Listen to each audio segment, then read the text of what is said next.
এবার কি হলো বাবা? নিত্যানন্দ প্রভু বললেন, তাহলে আমি যখন নিত্যানন্দ, তাহলে আমার ভাই কানাই কোথায়?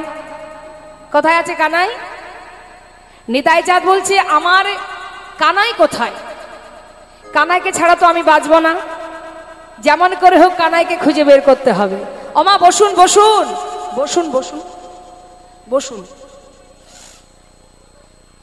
কি করেছে নিত্যানন্দ প্রভু? এবার ভাই কানাইয়ের জন্য নানা তীর্থ ঘুরে বেড়াচ্ছে। গয়া, কাশী, প্রয়াগ, মথুরা, দ্বারাবতী, নরনারায়ণ আশ্রম, গেলা গেলা মহামতি, সুরয়ু, সর্বত্রের সমস্ত জায়গা ঘুরতে ঘুরতে এবার এসে পৌঁছালেন কোথায়? এই মতো যত তীর্থ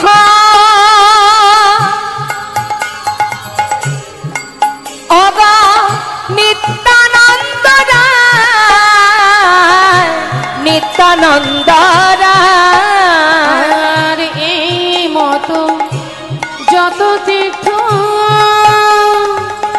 নিত্যানন্দ রায়, নিত্যানন্দ রায়, সর্বতীর্থ ঘুরে এলো পুন মথুরায়, পুন মথুরায়, সর্বতীর্থ ঘুরে এলো এই পূর্ণ মথুরায়। দেখো দেখো পূর্ণ মথুরা। ও মথুরাবাসিনী, এদিকে এসো। মথুরাবাসিনীকে ডেকে আমার নিত্যানন্দ প্রভু জিজ্ঞাসা করছে, আমার মায়েরা বলুন দেখি, নিত্যানন্দ প্রভুর ভাই কানাই কোথায় আছে? জোরে বলুন। নিতাই গৌর হরি বল। এখন মথুরায় গিয়ে ডাকছে নিতাই চাঁদ, ও মথুরাবাসিনী, এখানে কি আমার ভাই কানাই আছে? মথুরাবাসিনী বলছে, ও ঠাকুর, কানাই? কানাই তো মথুরায় থাকে না, সে তো থাকে বৃন্দাবনে। ও, আমার ভাই বৃন্দাবনে? বাবা বাবা। ও মথুরাবাসিনী, আরেকটা কথা বলবে? বলি শোনো না, আমার ভাই কানাই বৃন্দাবনে আগে যা যা করতো এখনো কি সেইগুলোই করে? ভালো করে জেনে নিচ্ছে, তাহলে খুঁজতে সুবিধা হবে। কি করতো ঠাকুর তুমিই বলো না, আমরা তো বুঝতে পারছি না তুমি কি করার কথা বলছো। শোনো শোনো মথুরাবাসিনী, শোনো বলি, এখনো কি বৃন্দাবনে বাঁশি বাজে বাজে রে, বৃন্দাবনে বাঁশি বাজে বাজে রে, এখনো কি বৃন্দাবনে। বাবা এই গানটা ভবা পাগলার গান, আপনারা শুনেছেন এই গান? এখনো সেই বৃন্দাবনে বাঁশি বাজে। কাউকে যদি বোঝানো হয় সেক্ষেত্রে এটা গাইতে হয়, এখনো সেই বৃন্দাবনে বাঁশি বাজে। যেহেতু এটা জিজ্ঞাসার ব্যাপার, সেই জন্য সেই কথাটার না দিয়ে সেখানে কি বসানো হলো? কি বলছে? এখনো কি বৃন্দাবনে বাঁশি বাজে বাজে রে, এখনো কি বৃন্দাবনে বাঁশি বাজে বাজে রে, এখনো কি বৃন্দাবনে ও সে বাঁশির গানে,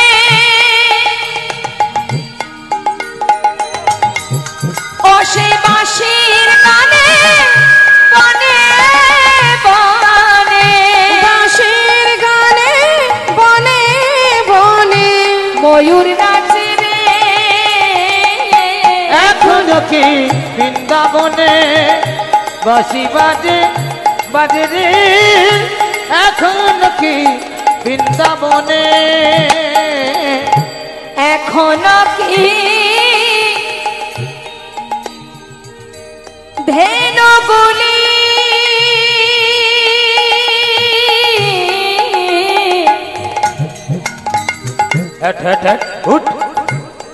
বলে দা ওহে মথুরাবাসী, হ্যাঁ হরিব, তুমি বলে দা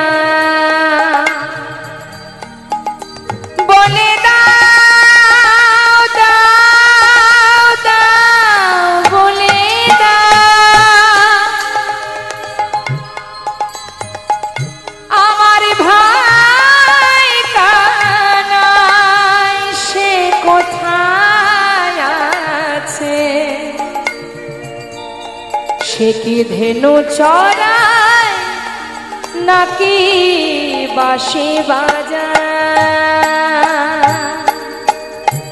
এখনো কি ধেনু গুলি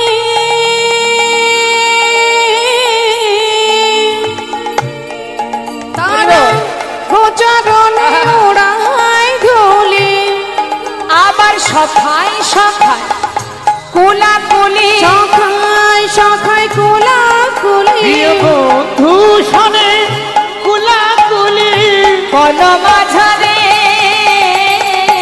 এখনো কি বৃন্দাবনে বাঁশি বাজে বাজে রে? এখনো কি বৃন্দাবনে বাঁশি বাজে বাজে রে? এখনো কি বৃন্দাবনে? এখনো কি রাধা রানী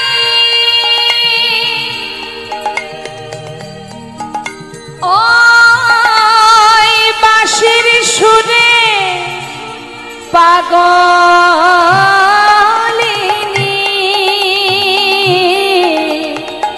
এখনো সেই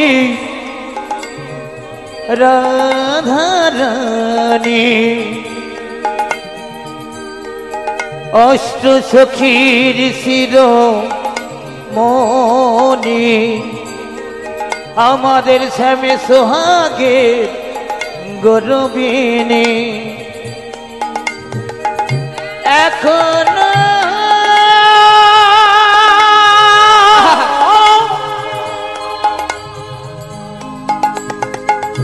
রাধা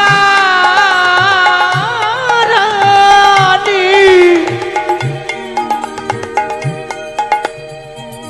সে যে রাধা বিনোদিনী, রাধা আহা এখনো কি রাধা রানী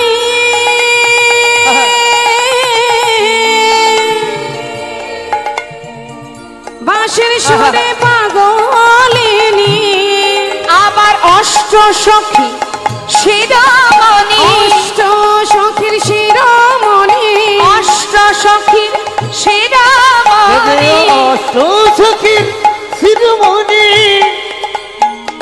নব নব সাজে গো এখনো কি নিতাই গৌর হরিবল হরিবল। বাজরে এখনো কি বৃন্দাবনে বাঁশি বাজে বাজরে, এখনো কি বৃন্দাবনে। মথুরাবাসিনী বলছে, ঠাকুর তোমার ভাই কানাই বৃন্দাবনে বাঁশি বাজায় না ধেনু চড়ায়, সে তো আমরা জানি না। তুমি একবার নিজে যাও, সেখানে গিয়ে তুমি গিয়ে দেখো তোমার ভাই কি করে আর কি করে না। মনে আনন্দ ধরছে না। নিত্যানন্দ প্রভু বলছে, তাহলে মথুরাবাসিনী আমি তাহলে আসি কেমন? এই বলে এবার নিতাই চাঁদ ছুটতে ছুটতে যাচ্ছে বৃন্দাবনের পথে। হরিবল হরিবল। তা বৃন্দাবনের ভাষা কি মা? রাধে রাধে না, সেটা আমি বলিনি। মানে বৃন্দাবনে কোন ভাষায় কথা বলে? ব্রজবলি ভাষা। ছোট ছোট বালকদের বলে লালা, আর ছোট ছোট মেয়েদের, বাচ্চা মেয়েদের বলা হয় লালি। তা এখন আমাদের বলরাম মানে নিত্যানন্দ প্রভু তিনি বৃন্দাবনে যাচ্ছে ভাই কানাইকে ডাকতে ডাকতে ডাকতে যাচ্ছে, লালা বলে ডাকতে ডাকতে যাচ্ছে। কি বলছে? বলছে দেখো বৃন্দাবনে এসে সমস্ত জায়গা ঘুরে ঘুরে কোথাও পাচ্ছে না কানাইকে। চিন্তা করছে কানাইকে যদি না পাই আমি এই প্রাণ আমি আর রাখবো না। যে দেহে কানাই নেই সে দেহ আমি বাঁচিয়ে রেখে কি করব। যেমন করেই হোক আমার ভাই কানাইকে খুঁজে বের করতে হবে। সব জায়গা খুঁজে যখন পেল না তখন স্থির করলো প্রাণ ত্যাগ করবে। তাই দেরি না করে গিরি গোবর্ধন পর্বতের কাছে গিয়ে গিরি গোবর্ধন পর্বতের একটা শিলাখণ্ড নিয়ে কানাইকে ডাকছে, কানাই তুই তো জানিস ভাই আমি তোকে কত ভালোবাসি। কানাই আমি তোকে ছাড়া বাঁচবো না, তাই যদি তুই দাদাকে পেতে চাস আমার সামনে এসে দাঁড়া, না হলে এই যে আমার হাতে শিলাখণ্ড এই শিলাখণ্ড দিয়ে আমি মস্তকে আঘাত করে আমার প্রাণ ত্যাগ করব। যেই না মা শিলাখণ্ডটা নিয়ে মাথায় আঘাত করতে যাবে, হঠাৎ পিছন থেকে এক বৈষ্ণব হাতটা চেপে ধরলেন। ঠাকুর, ও ঠাকুর, এ তুমি কি করছো? ঠাকুর, না না না, তুমি যদি এইভাবে নিজেকে ত্যাগ করো তাহলে আমরা কি শিখবো বলো? সাউন্ডটা একটু বাড়ান। ঠাকুর, তুমি এমন করে নিজেকে বিসর্জন করো না, নিজেকে এমন করে ত্যাগ করো না। নিত্যানন্দ প্রভু বলছে, তুমি কে? তুমি কি আমাকে চেনো? আমায় বাধা দিলে যে? ঠাকুর, তোমাকে চিনতে পারে এমন সাধ্য কার আছে বলো?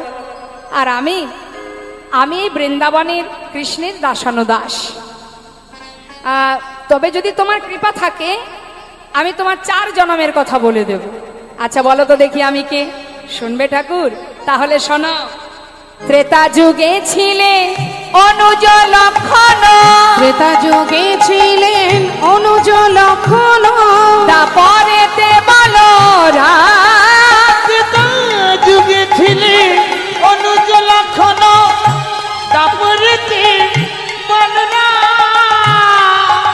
এবার কুবের হইয়া জন্মিলে আসি, কুবের হইয়া জন্মিলে আসে, এবে নিত্যানন্দ হইয়া জন্মিলে আসি, এবে নিত্যানন্দ। তোমায় কতবার দেখেছি গো, কতবার দেখেছি গো, যুগে যুগে লীলায় লীলায় কতবার দেখেছি গো। অবশ্য না, তুমি তো দেখছি বেশ আমাকে চেনো। আচ্ছা তুমি যখন আমাকে চেনো তাহলে তুমি নিশ্চয়ই আমার ভাইকেও চেনো। ও ঠাকুর, তোমার ভাই? তাহলে শোনো শোনো, তোমার ভাই কোথায় আছে জানো? শুনে নাও। বলো না। জানো বৈষ্ণব, ভাইয়ের জন্যই নিজের প্রাণ ত্যাগ করছিলাম। তুমি যদি বলে দিতে পারো আমার ভাই কোথায় আছে, আমি বড় খুশি হই। তাহলে বলি শোনো ঠাকুর, তোমার ভাই কোথায় আছে জানো? এবে গৌর কান্তি ধরি বিহারে নদিয়া পুরী, আর এবে গৌর কান্তি ধরি বিহারে নদিয়া পুরী, সেইখানে আছে প্রাণধাম। ওগো সেইখানে আছে প্রাণধাম। ও ঠাকুর, সেইখানে তোমার আছে প্রাণধন, সেইখানে আছে প্রাণধন। তুমি যাও যাও নদিয়াপুরে, যাও যাও নদিয়া পুরে, সেইখানে তোমার ভাই কানাই আছে। তুমি যাও যাও নদিয়াপুরে। আরে তোমার ভাই কানাই আছে, যাও যাও নদিয়া পুরে। ও বৈষ্ণব, আমার ভাই নদিয়াতে? আচ্ছা এবার বুঝেছি। আরেকটা কথা জিজ্ঞাসা করব? তাহলে আমার ভাই বৃন্দাবন থেকে যে নদিয়ায় গেছে, আমার ভাইয়ের যে গায়ের রংটা কালো ছিল সেটা আছে? ভালো করে জেনে নিচ্ছে মা বৈষ্ণবের কাছ থেকে। ও বৈষ্ণব, আমার ভাই তো কালো ছিল, কালো রংটা নেই, কি হয়েছে নদিয়ায় গিয়ে? শুনবে, তোমার ভাই এখন আর কালো নেই গো। কি গো মা, আছে? তাহলে কি হয়েছে? বৈষ্ণব কি বলছে? শোনো শোনো ঠাকুর, তোমার ভাই নদিয়ায় গিয়ে গৌর হয়েছে। নিতাই গৌর হরি বল। গৌর হয়েছে, গৌর হয়েছে, কালো কানাই এবার গৌর হয়েছে, কালো কানাই এবার গৌর হয়েছে, ওই ব্রজ ছেড়ে নদিয়ায় এসে কালো কানাই গৌর হয়েছে। ওই ব্রজ ছেড়ে নদিয়ায় এসে কালো কানাই এবার গৌর হয়েছে। ও বৈষ্ণব, আমার ভাই আর কালো নেই? যাক, আমার যে কি আনন্দ হচ্ছে। আচ্ছা বৈষ্ণব, বলছি যে আমার ভাই যে বাঁকা ছিল সেটা আছে তো? বাঁকাও নেই? ও ঠাকুর, তোমার ভাই এখন আর বাঁকা নেই, নদিয়ায় গিয়ে সোজা হয়েছে। সোজা হয়েছে, সোজা হয়েছে, সোজা হয়েছে, বাঁকা কানাই এবার সোজা হয়েছে। বাঁকা কানাই এবার সোজা হয়েছে। ওই ব্রজ ছেড়ে নদিয়ায় এসে বাঁকা কানাই সোজা হয়েছে। ওই ব্রজ ছেড়ে নদিয়ায় এসে বাঁকা কানাই এবার সোজা হয়েছে। কি গো মার বাঁকা আছে নাকি? তাহলে এটাও ঠিক। অবশ্য আরেকটা কথা বলবে, কাছে এসো, আরেকটু কাছে এসো। বেশি জোরে বলা যাবে না, আশেপাশে কত মানুষ আছে দেখছো তো। ভাইয়ের গুণের কথা লোকে যদি শুনতে পায় আমার কষ্ট হবে। হ্যাঁ, কাছে এসো, কাছে এসো। কাছে ডেকে নিয়ে বলছে, বলো না বৈষ্ণব, আমার ভাই ওই নদিয়াতে করে কিনা, করে কিনা, করে কিনা, করে কিনা, করে কিনা, করে কিনা। হা হা হা, বলো না বৈষ্ণব, কি হলো? কি করে বলো? রাগ করছো? রাগ করবো না। খালি করে কি না করে, কি করে বলো? অবশ্য দেখো, আশেপাশে সবাই যদি শুনতে পায়, আমি সেই জন্যই ধীরে ধীরে বলছিলাম। রাগ করো না। হ্যাঁ, শোনো না, কাছে এসো, কাছে এসো। একেবারে গলাটা জড়িয়ে ধরে কানের গোড়ায় ফিস ফিস করে বলছে মা। কি বলছে বলো না বৈষ্ণব, আমার ভাই করে কিনা, করে কিনা, করে কিনা, করে কিনা, ঘরে ঘরে চুরি করে কিনা, হৃদয় গৌর হরিবল। করে কিনা, ঘরে ঘরে চুরি করে কিনা, ওই ঘরে ঘরে চুরি করে কিনা। ব্রজে যেমন স্বভাবে ছিল তেমনি স্বভাব আছে কিনা, রোজে যেমন স্বভাব ছিল তেমনি স্বভাব আছে কিনা। তাই বলো, চুরি করার কথা বলছো? না না না, তোমার ভাই এখন আর চোর নেই, সে সাধু হয়েছে। সাধু হয়েছে, ওই না সাধু হয়েছে, সাধু হয়েছে। চোরা কানাই এবার সাধু হয়েছে। চোরা কানাই এবার সাধু হয়েছে। হবে না কেন বাবা? সাধু সঙ্গ করলে সাধু হয়, চোরের সঙ্গ করলে চোর হয় কি, তাই না মা? তার একটা সুন্দর প্রমাণ আপনাদের দিই, শোনো। 10 জন ডাকাত প্রতিদিন বনে ডাকাতি করে, আর ওই বনের ভিতরে একটা নদী আছে, সেখানে স্নান করে সারাদিন ধরে ওই বনের ভিতরে লুকিয়ে থাকে। আবার যেই রাত্রি হয় তখন আবার ডাকাতি করতে বেরিয়ে যায়।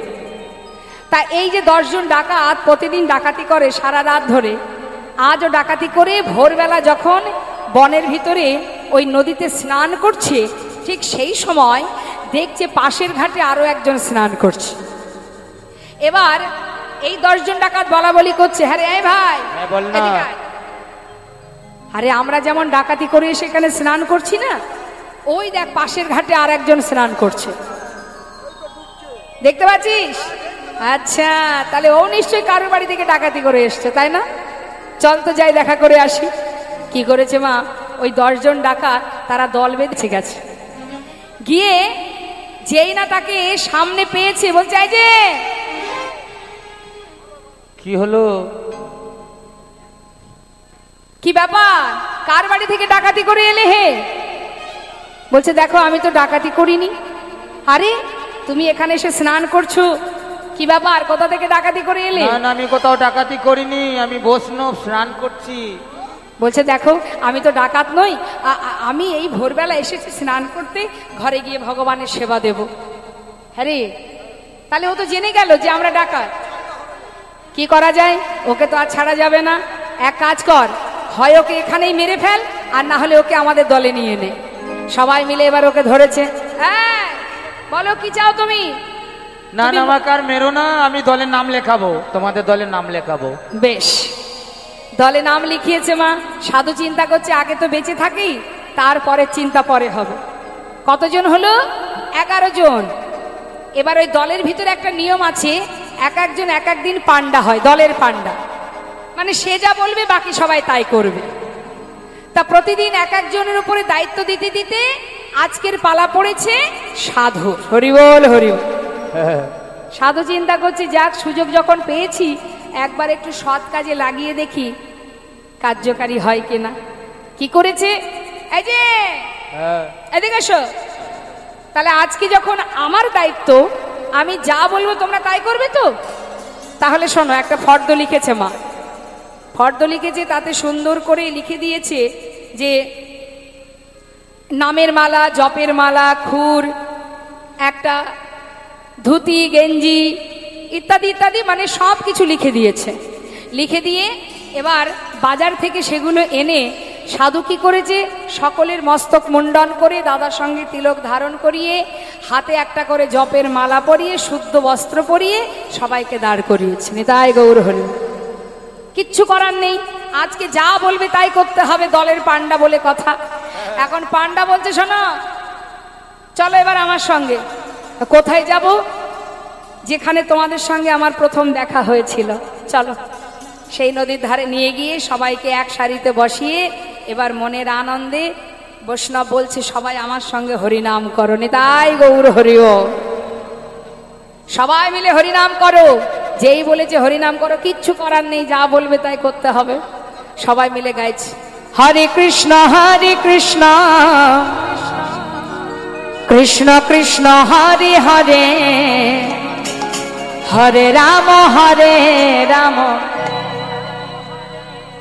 গাইবে কিন্তু, হ্যাঁ গাও। রাম রাম হরে হরে, হরে কৃষ্ণ কৃষ্ণ কৃষ্ণ কৃষ্ণ হরে হরে, হরে রাম রাম রাম হরে হরে, হরে কৃষ্ণ কৃষ্ণ কৃষ্ণ হরে হরে, হরে রাম রাম রাম হরে হরে। হরে কৃষ্ণ কৃষ্ণ কৃষ্ণ হরে হরে, হরে রাম রাম রাম হরে হরে। হরে কৃষ্ণ কৃষ্ণ কৃষ্ণ হরে হরে, হরে রাম রাম রাম হরে হরে। হরে হরে, হরে রাম রাম রাম হরে হরে। হরে কৃষ্ণ কৃষ্ণ কৃষ্ণ হরে রাম রাম রাম হরে হরে, হরে কৃষ্ণ কৃষ্ণ কৃষ্ণ কৃষ্ণ হরে হরে, হরে রাম রাম রাম হরে হরে। সবাই মিলে যখন হরিনাম করছে মা, ভোর হতে হতে এমন সময় সেই এলাকার রাজকন্যা দাসীকে নিয়ে এসেছে নদীতে স্নান করতে। ভগবানের কি কৃপা, সেই রাজকন্যা স্নান করতে এসে দেখছে যে নদীর ধার বরাবর 11 জন সাধু বসে হরিনাম জপ করছেন। তাই গৌর হরি। তাই না দেখে সেই কন্যার মনে ভক্তি তৈরি হলো। সে কি করলো, স্নান করে উপরে উঠে সাধুদের প্রত্যেকের চরণে প্রণাম জানালেন। প্রণাম করে তাদেরকে নিমন্ত্রণ করে বসলেন। সাধু বাবা, আপনাদের দেখে আমার বড় আনন্দ হচ্ছে। আজ আমার ইচ্ছা আপনারা আমার গৃহে যাবেন, মধ্যাহ্নে আপনাদের সেবা দেব। নিতাই গৌর হরি। রাজার বাড়ির খাওয়া দাওয়া, যেই না মধ্যাহ্নে কন্যা ঘরে গিয়ে বললেন, বাবা নদীর ধারে 11 জন সাধুকে দেখে আমার বড় আনন্দ হয়েছে, আমার হৃদয়ে ভক্তি জেগেছে বাবা। আমি সেই বৈষ্ণবগণকে নিমন্ত্রণ করে এসেছি, তাদেরকে মধ্যাহ্নে সেবা দেব, বৈষ্ণব সেবা দেব। বাবা বললেন, অতি উত্তম কথা, বৈষ্ণব সেবা বলে কথা। আরে আমার তো অভাব নেই, যা খুশি তুমি আয়োজন করতে পারো মা। কন্যা বিলম্ব না করে এবার তড়িঘড়ি রন্ধন শুরু করে দিল। যথাসময়ে ওই 10 জন ডাকাত আর 1 জন সাধু বৈষ্ণবের বেশ পরিধান করে সবাই এসেছে। নিতাই গৌর হরি। আসা মাত্রই সবার চরণ ধৌত করলেন। হরি বল। এ কি অল্প ভাগ্যের কথা মা? হ্যাঁ, হরি বল। তোমার হাজার হাজার লাখ লাখ টাকা থাকলেও তোমার চরণ ধৌত জল পান করবে না কেউ, তখনই করবে যখন তুমি সাধু গুরু বৈষ্ণব হতে পারবে। নিতাই গৌর হরি। প্রকৃত ভক্ত হতে পারবে, ভগবানকে ভালোবাসবে যখন তোমার চরণ ধৌত জল ভক্তরা পান করবে। কি করলেন? সকলে চরণ ধৌত জল পান করলেন, সবাইকে আসন পেতে বসতে দিলেন সেবার আসনে।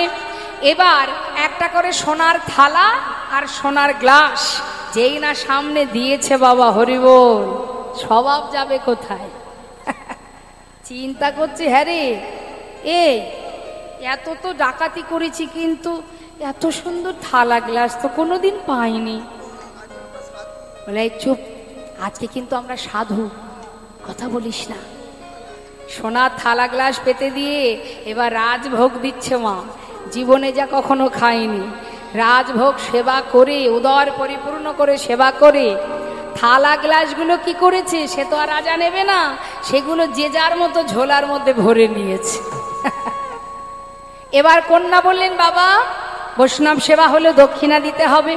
বাবা বললেন, যাও, অনেক মূল্যবান রত্ন আছে, তোমার যা মনে চাই, যত মনে চাই সবাইকে দক্ষিণা স্বরূপ দান করে দাও। যেই না থালা ভরে সমস্ত রত্ন এনে সাধুদের কাছে দক্ষিণা স্বরূপ দান করছে মা, তখন বলা বলি করছে, হ্যাঁ রে বন্ধু, একদিন সাধু সঙ্গ করে যদি এত কিছু পাই, সারা জীবন সাধু সঙ্গ করলে আরো না জানি কত ধন পাওয়া যাবে। তাহলে সারা জীবন সাধু সঙ্গ করলে কি পাওয়া যাবে মা? সারা জীবন যদি সাধু সঙ্গ করা যায়, অবশেষে আমাদের মূল্যবান ধন অনন্ত কোটি বিশ্ব ব্রহ্মাণ্ডের মালিক অনাদি আদি গোবিন্দের রাঙাপাত পদ্ম লাভ করা যায়। আজ সাধুসঙ্গ সাধুসঙ্গ সর্বশাস্ত্রে কয়, লবমাত্র সাধুসঙ্গে সর্বসিদ্ধি হয়। আমাদের গোবিন্দ, আহা, তিনি যে এসেছেন নদিয়াতে গৌর হয়ে, তিনি তো একা আসেননি। বলছে চোর এখন সাধু হয়ে গেছে, কেন জানো? সে তো আর একা আসেনি নদিয়া, এসেছে কি সঙ্গে? কে এসেছে? রাধারানী। রাইকানো দুই দেহ এক হয়ে নদিয়ায় গৌর হয়েছে। তাই বলছে, শোনো, আমাদের রায় সাধু সঙ্গ পেয়ে চোরা কানায় সাধু হয়েছে। রায় সাধু সঙ্গ পেয়ে চোরা কানায় এবার সাধু হয়েছে। রায় সাধুর সঙ্গ পেয়ে চোরা কানায় এবার সাধু হয়েছে। সাধু হয়েছে, রায় সাধুর সঙ্গ পেয়ে চোরা কানাই সাধু হয়ে, চোরা কানাই এবার সাধু হয়েছে। নিত্যানন্দ প্রভু বলছে, ও বৈষ্ণব, তাহলে তো নদিয়াতে গেলেই ভাইকে পাবো, তাই না? ঠিক আছে, তাহলে আমি এবার আসি, কেমন? যার কাছ থেকে নিতাই চাঁদ সন্ধান নিলেন, ইনি হলেন শ্রীল মাধবেন্দ্র পুরী গোস্বামী, যিনি আমার নিত্যানন্দ প্রভুর দীক্ষা গুরু। আপনি আচরি ধর্ম জীবকে শেখায়, নিজে আচরণ করে আমাদেরকে শিক্ষা দিলেন, যদি গৌর কৃপা পেতে হয় আগে গুরুচরণ আশ্রয় করো। এবার নিতাই চাঁদ বৈষ্ণবের কাছ থেকে সন্ধান পেয়ে মনের আনন্দে এবার যাচ্ছে মা, নদিয়ায় যাচ্ছে। আর মহাজন লীলার পাশে দাঁড়িয়ে বলেন, দেখো দেখো, জগ জন তারণ কারণ ধাম, জগ জন তারণ কারণ ধাম, জগ জন তারণ কারণ ধাম, আনন্দ কান্দ শ্রী নিত্যানন্দ রাম, আনন্দ কান্দ শ্রী নিত্যানন্দ রাম। জগ জন তারণ কারণ ধাম, জগ জন কারণ কারণ ধাম। মনের আনন্দে এবার বৃন্দাবন থেকে নিতাই চাঁদ এসে পৌঁছালেন নদিয়ায়। গঙ্গার ঘাট পার করে নবদ্বীপের ঘাটে দাঁড়িয়ে আছে নিত্যানন্দ প্রভু। তখন প্রভাতকাল, সকালবেলা বৈষ্ণবগণ, ব্রাহ্মণগণ, পণ্ডিতগণ তারা যাচ্ছে সবাই গঙ্গা স্নান করতে, আর মুখে গাইছে গৌর গুণগান। আর নিতাই চাঁদ দাঁড়িয়ে আছে কোথায়? গঙ্গার ঘাটে। আর সমস্ত বৈষ্ণবগণ আসছে গৌর নাম গাইতে গাইতে, ভজ গৌরঙ্গ কহ গৌরঙ্গ লহ গৌরঙ্গে নাম রে, ভজ গৌরাঙ্গ কহ গৌরাঙ্গ লহ গৌরাঙ্গের নামে রে। যেই না গৌর নাম শুনেছে মা, নিত্যানন্দ প্রভু ছুটে গিয়ে এক বৈষ্ণবকে জড়িয়ে ধরেছে, জড়িয়ে ধরে বলছে, যে জন গৌরাঙ্গ ভজে সে হয় আমার প্রাণ রে, যে জন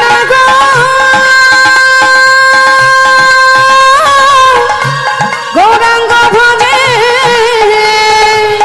যে জন গৌরাঙ্গ ভজে সে হয় আমার প্রাণ রে। ভজ গৌরাঙ্গ হরিবল হরিবল গায় গৌর হরিবল, লহ গৌরাঙ্গে নামে রে, ভজ গৌরাঙ্গ কহ গৌরাঙ্গ লহ গৌরাঙ্গে নামে রে। ভজ গৌরাঙ্গ কহ গৌরাঙ্গ লহ গৌরাঙ্গে নামে রে। যাকে জড়িয়ে ধরেছে নিত্যানন্দ প্রভু জিজ্ঞাসা করছে, তুমি কে? করজোড়ে বলছে, ঠাকুর আমার নাম নন্দন আচার্য। কিন্তু তুমি কে? তোমাকে তো আগে কখনো দেখিনি, আমাকে এইভাবে জড়িয়ে ধরলে। নিত্যানন্দ প্রভু বলছে, তুমি আমাকে চিনবে না, আমি বৃন্দাবন থেকে আসছি। আচ্ছা নন্দন, তুমি কি এই নদিয়াতে থাকো? হ্যাঁ। নন্দন, তুমি বলতে পারো এখানে আমার ভাই কানাই কোথায় আছে? যেই না বলেছে মা নন্দন আচার্যের বোঝা সারা যে ইনি আমার গৌরহরির দাদা, কিন্তু সত্যটা গোপন করে দিলেন। ও ঠাকুর, আমি তো জানি না, তুমি এক কাজ করো, তুমি নিজে দেখো তোমার ভাই কোথায় আছে। বেশ, তাহলে তোমার ঘরে আমার একটু থাকার জায়গা দেবে? নিজেরই থাকার জায়গা নেই, তোমাকে কোথায় জায়গা দেব? নন্দন, ঘরের কোণে একটু জায়গা দাও। বেশ, দাঁড়াও, আমি স্নান করে আসি। স্নান করে এসে নন্দন আচার্য নিতাই চাঁদকে নিয়ে নিজের ঘরে গেলেন। ঘরে আসা মাত্রই প্রভু দেখছেন চারিদিকে তুলসী বন, মনে বড় আনন্দ হলো। নন্দন, বলো ঠাকুর। বলি, আমায় একটু খেতে দেবে কিছু? বড্ড খিদে পেয়েছে। নন্দন আচার্য বলছে, দেখো ঠাকুর, থাকতে চেয়েছো থাকো, খেতে টেতে দিতে পারবো না, আমার নিজেরই খাওয়া জোটে না, আমি তোমায় কি খেতে দেব বলো? কেন, তুমি কি ভিক্ষায় যাও না? যায়, কিন্তু কোনোদিন ভিক্ষা পাই, কোনোদিন পাই না। আচ্ছা শোনো, আজ তুমি ভিক্ষায় যাবে, সমস্ত নদীবাসী দাঁড়ে দাঁড়ে গিয়ে বলবে যে তুমি নিতাই চাঁদের সেবা দেবে, দেখবে সবাই তোমায় ভিক্ষা দেবে। আচ্ছা আচ্ছা ঠাকুর, ঠিক আছে, থাকো, তুমি ঘরে চললাম ভিক্ষায়, দেখি তো তোমার নামের কত মহিমা।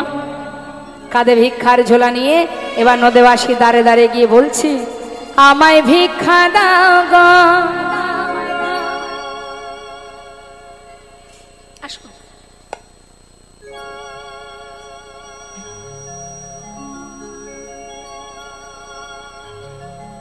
শুনতে পাচ্ছি না, কাছে আসো।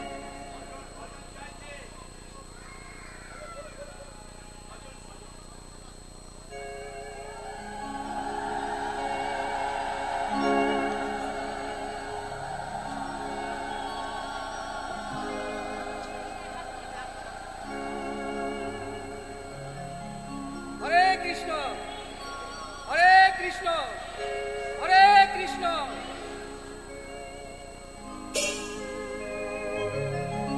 আমায় ভিক্ষা দাও গো নদীবাসী, তোমরা ভিক্ষা দাও আমায় ভিক্ষা দাও গো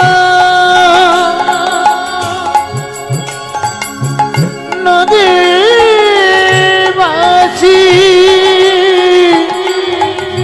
ভিক্ষা দাও আমায়। আমি নিতাই চাঁদে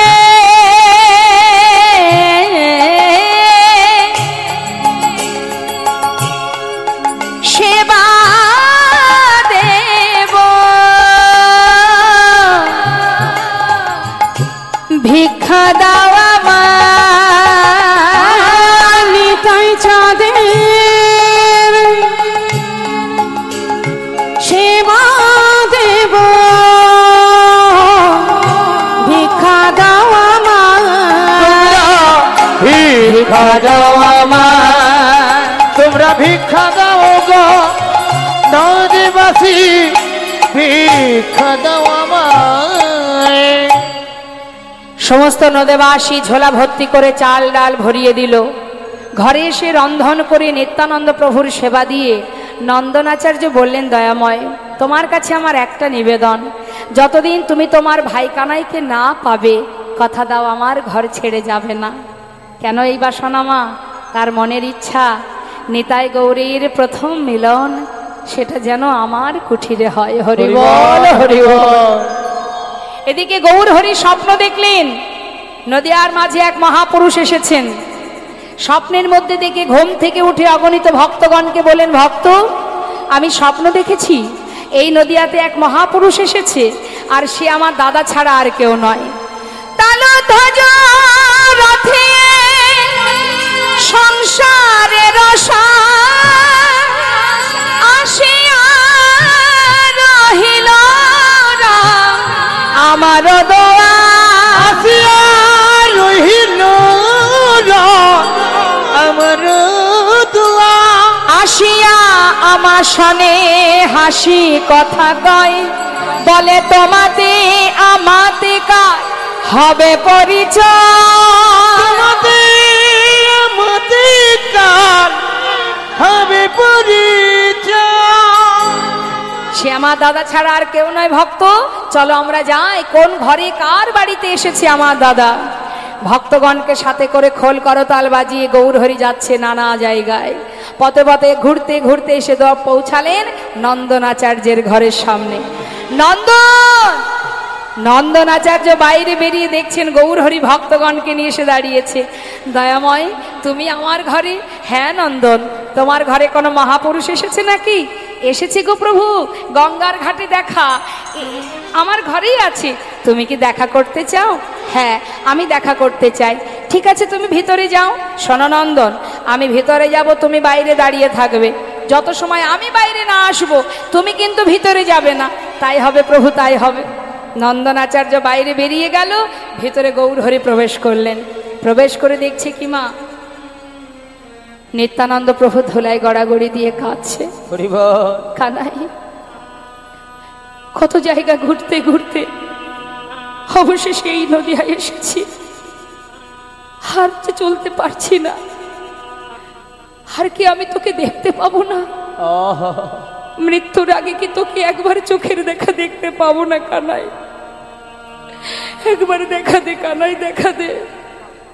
হঠাৎ দরজার কাছে দাঁড়িয়ে গৌরহরি ডেকে উঠলেন, দাদা। কে? দাদা কে? এ তো আমার ভাইয়ের কণ্ঠস্বর। ধুলা থেকে উঠে দরজার দিকে তাকিয়ে গৌরহরিকে দেখে চিনতে পারছে না। এটা কি আমার কানাই? গৌরহরি বুঝতে পেরেছেন যে দাদা আমাকে চিনতে পারছে না। নিজের অঙ্গগন্ধ দাদার নাসিকায় দিয়েছে, আর যেই না নাসিকায় দিয়েছে, ভাইয়ের অঙ্গগন্ধ পেয়ে আর কে চিনতে ভুল হয়? কানাই কানাই বলে বুকের মধ্যে জড়িয়ে ধরেছে। যেই না জড়িয়ে ধরেছে, গৌরহরি বলছে, দাদা চুপ। দাদা, এমন করে কানাই কানাই বলে ডেকো না দাদা। কেন? এতদিন পর আমি তোকে পেলাম, আমি তোকে ডাকবো না? না দাদা, শোনো দাদা, আমি তোমায় বলি, কেউ জানে না, কেউ জানে না, কেউ জানে না, কেউ জানে না, আমি ব্রজের কানাই, কেউ জানে না, ব্রজের কানাই, কেউ জানে না, সবাই জানে নদিয়ার নিমাই, ব্রজের কানাই কেউ জানে না, সবাই জানে নদিয়ার নিমাই, ব্রজের কানাই আমি, কেউ জানে না। সে কি? বলি, ও কানাই, নামটাও বদলেছিস? শোন শোন, এবার আমার কথা শোন।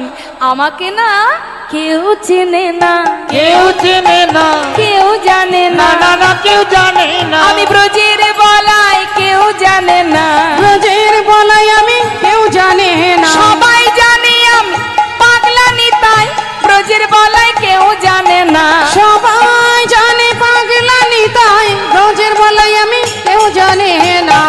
সে কি দাদা, তুমিও নাম বদলেছো? বেশ বেশ, চলো দাদা, বাইরে অনেক ভক্ত দাঁড়িয়ে আছে, তোমার সঙ্গে তাদের সাক্ষাৎ করাই।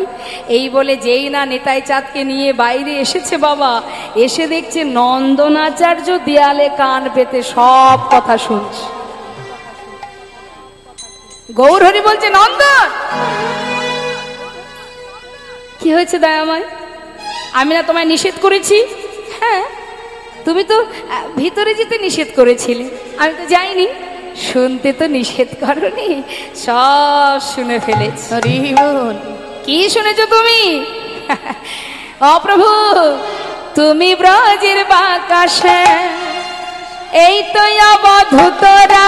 তুমি ব্রজের বাঁকা শ্যাম, এই তো অবধূত রাম। তুমি ব্রজের বাকাশে, এই তো অবধূতরা। তুমি ব্রজের বাঁকা শ্যাম, এই তো অবধূত রাম। কানাই বলাই নদিয়ায় এসেছে, কানাই বলাই নদিয়ায় এসেছে। কানাই বলাই নদিয়া, ওগো তারাই তো এসেছে, তারাই তো এসেছে, তারাই তো এসেছে, তারাই তো এসেছে। ব্রজের কানাই বলাই তারাই তো এসেছে। ব্রজের কানাই বলাই এবে হলো গৌরী নিতাই। হলো গৌরনীতা, ব্রজের কানাই বলাই, হলো গৌরনীতা, ব্রজের কানাই বলাই, তারা তো এসেছে। কানাই বলাই নদিয়ায় এসেছে। কানাই বলাই নদিয়া। সুভাষ পণ্ডিত শ্রীমদ্ ভাগবতে দশম স্কন্ধে শ্লোক পাঠ করছে। বরহা পীড়া নটবর বপু করনায় করনে করং বিভ্রদ বশ্ব কনক কপিশং বৈজন্তিং চমলং রন্ধ্রান বিনর্ধার শোধায় পুরায়ণ গোপবিন্দ বৃন্দারণ্যং শপদরমণং প্রবেশদ গীত কীর্তে। দুই ভাই একে অপরকে জড়িয়ে ধরলেন। এদিকে মা সচিমা জানতে পারলেন তার বড় ছেলে বিশ্বরূপ ফিরে এসেছে। পাগলিনীর ন্যায় ছুটতে ছুটতে নন্দন আচার্যের ঘরের কাছে এসে দাঁড়িয়ে বিশ্বরূপ বিশ্বরূপ বলে চিৎকার করে ডাকছে। এমন সময় গৌরহরি বলে উঠলেন, মাগো, তোমার ছেলের নাম আর বিশ্বরূপ নেই, তার নাম হয়েছে নিত্যানন্দ। মা বললেন, বিশ্বরূপই হোক আর নিত্যানন্দই হোক, সন্তান ফিরে এসেছে এটাই বড় কথা। আয় বাবা, আমার কোলে আয়। মাকে কাঁদিয়ে কোনো সন্তান এমন করে চলে যায়? বল, কথা দিয়ে আর আমায় ছেড়ে কোথাও যাবি না। কথা দিলাম মা। দুই সন্তানকে কোলে বসালেন। নন্দন আচার্যের গৃহে মায়ের কোলে দুই ভাইয়ের মধুর মিলন। হরিবল হরিবল। সচি মায়ের কোলে গৌর নিতাই সেজেছে ভালো। সচি মায়ের কোলে গৌর নিতাই সেজেছে ভালো। এবার ভক্তগণে বদন ভরে হরি হরি বলো। এবার ভক্ত গণে বদন ভরে হরি হরি বলো। সতী মায়ের কোলে বসলো ছেলে গৌরনীতা। জনতা জয় গৌর।